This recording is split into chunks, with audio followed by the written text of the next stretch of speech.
The numbers are in, and once again in 2012, the world's third largest religion was give me a fucking break.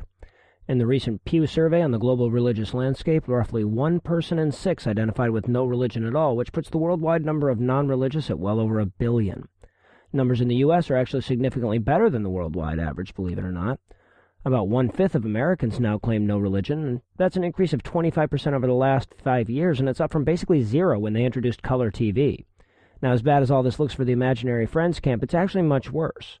When you break down the demographics, the non-believers are more plentiful the younger you go, with nearly 1/3 of Americans between 18 and 29 having kicked the habit. Numbers are probably even higher with the under 18 category. Now add to that the fact that religious people have a head start on senility, and you can see where this is going. And make no mistake, the divinosaurs have seen it too. Their pathetic attempts to rationalize away the preface to their own obituary are clogging the blogosphere like digital cholesterol. They point to signs in some polls, but not others, that show that the rise in irreligion might be leveling off. They go all Orwellian and try to make no religion somehow mean still pretty religious, though. They rant and they rave, and they try desperately to maintain some modicum of relevance in a world that's already been to the heavens and brought back pictures. But to be fair, I've seen a few atheists that have misrepresented these data as well, so let's be clear on exactly what the numbers do and don't say. Now let's jump to this recent Gallup poll.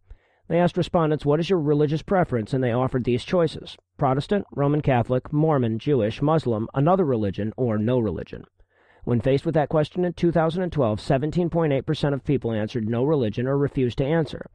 According to the Pew study that I referenced earlier, we're actually doing better with up to 20% answering no religion.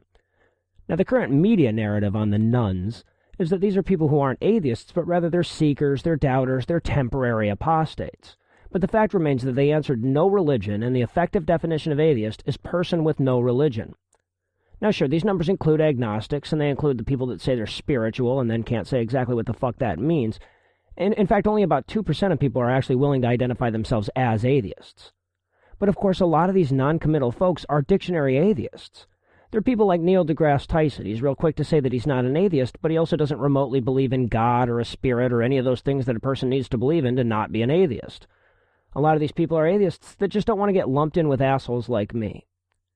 Still others are atheists who have been convinced that there's some intellectual nobility in riding the fence.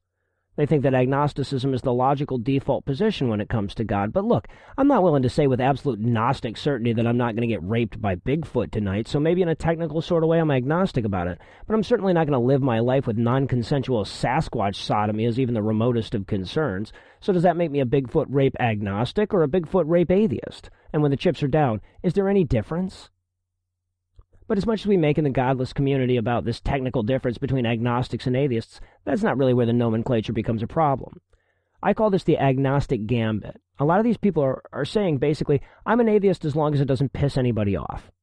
I'm an atheist, but I don't want to argue about it. I'm an atheist as long as it doesn't interfere with my chances of getting hired/promoted/laid. Now I understand where all that comes from, but it has to change. When I look at this 18% of non-religious, non-atheist respondents, I see opportunity. I see the target market for our devangelism. I see a group of people who are ready to have the conversation, ready to embrace the certainty, ready to hear exactly what it is that we have to say. We may only be 2%, but keep in mind that that's still 6 million people. Now, you're never going to convert a devout 45-year-old evangelical with a logical discussion, but a 20-something wavering skeptic is ripe for reason. We shouldn't be ashamed to devangelize. We shouldn't hesitate to defend ours as the only logically coherent position. I'm not suggesting that you go out, knock on doors, hand out blank pamphlets, and ask people, are you prepared for the eventuality that you just die?